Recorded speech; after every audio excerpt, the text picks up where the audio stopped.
So this morning, I want to talk about how I think in terms of nonviolence um, uh, versus usually the abusers who are constantly in a mindset of a lot of violence, a lot of destruction, a lot of control of others, not themselves.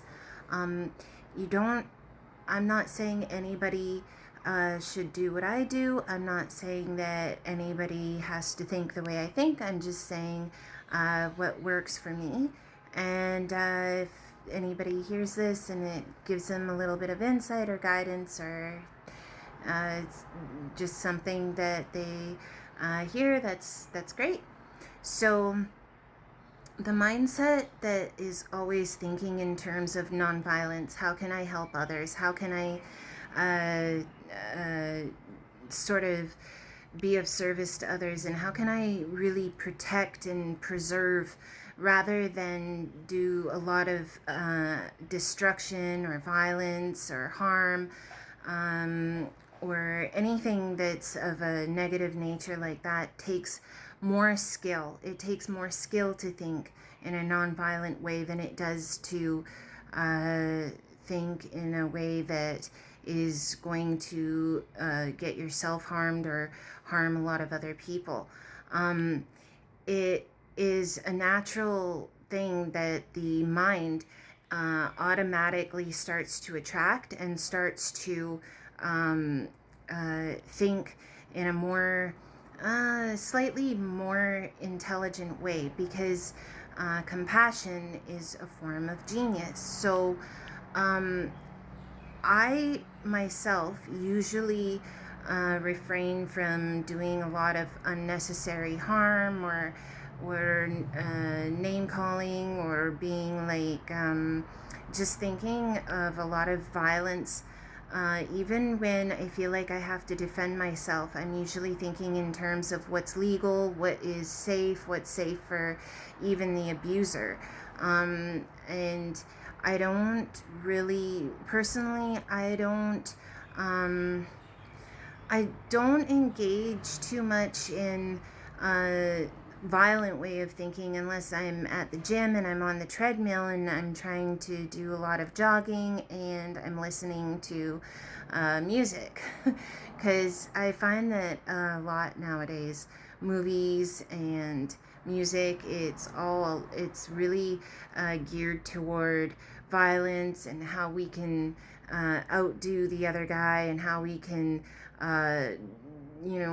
movies about with a storyline about vengeance instead of what is real justice, what is real compassion. That's all not really stuff that makes movies fun to watch, right?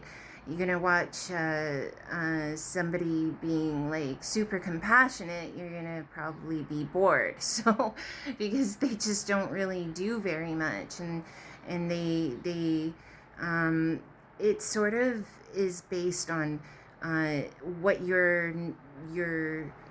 piece is going to be the abuser's downfall. They're going to be always thinking in terms of how can we destroy the survivor's life? How can we control the survivor? How can we do destruction to their lives? How can we do destruction to their reputations? How can we do destruction to them?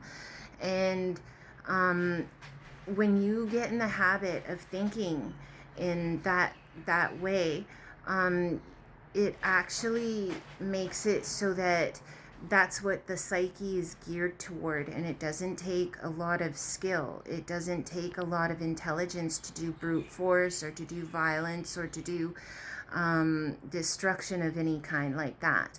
So when I'm in a situation where I'm dealing with people that I think they need to, uh, or I think that a goal of theirs is to cause me a lot of harm in my life, wherever it is, whether it's in a job, whether it's at a school, whether it's at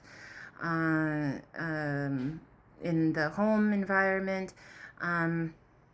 whatever the relationship type is, um, I'm always thinking in terms of how can I make this a better situation? How can I make this situation better than how I found it? Or how can I be of a sort of service? Or how can I help myself and others instead of falling into a pattern of anger, rage, hostility? And I think for me, in my experience, a lot of the abusers that I had, whether it was a spousal type relationship, or whether it was my family, or whether it was in a job or school or anything like that, they noticed that I was always thinking in terms of how can I make this a situation that is better, and sort of nonviolent, sort of, if I have to do anything that is like I have to protect myself, how can I make it so that I'm protecting myself physically? If I have to protect myself physically, how can I do that without uttering a whole bunch of threats, without doing any damage to people's property or destructions to their books or whatever like that? So I always am one level ahead of the abusers, and they're trying to, in the way I'm thinking, I'm always one level ahead of them.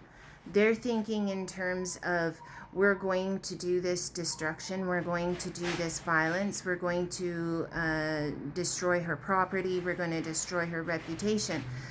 And I'm always thinking in terms of how can I preserve and protect everybody's lives, their properties, their whatever it is, their beliefs, their ways of thinking. And this makes it so that I have a lot of insight. They figured out early on that I was a deep thinker like that. So they tried to make me enraged, and they tried to do a lot of things that would make me think more like them, put me more at a disadvantage, because I'm always in a mindset of destruction, violence, harm, fear. And they did a lot. I've had a lot of experience with people literally trying to control my way of thinking, trying to control my thoughts, trying to really control my mind. And it was the one thing that seemed to never work for them, because I'm just not geared to thinking that way.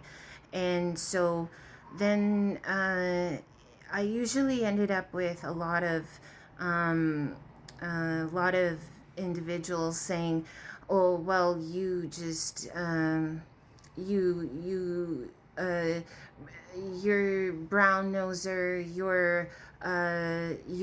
you think you're better than everybody else."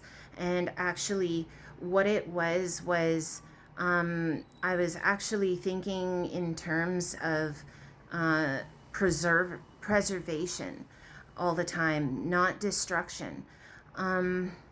So I think for me that's a more skillful means, and you become more skilled. I believe, for me, you don't really become skilled and intelligent when you're constantly doing things that are violent, or you're constantly day in and day out thinking, how can I destroy this person? How can I destroy that person? How can I destroy what they love? How can I destroy anything about them? That's usually where the psyche ends up remaining. So I tend not to do that.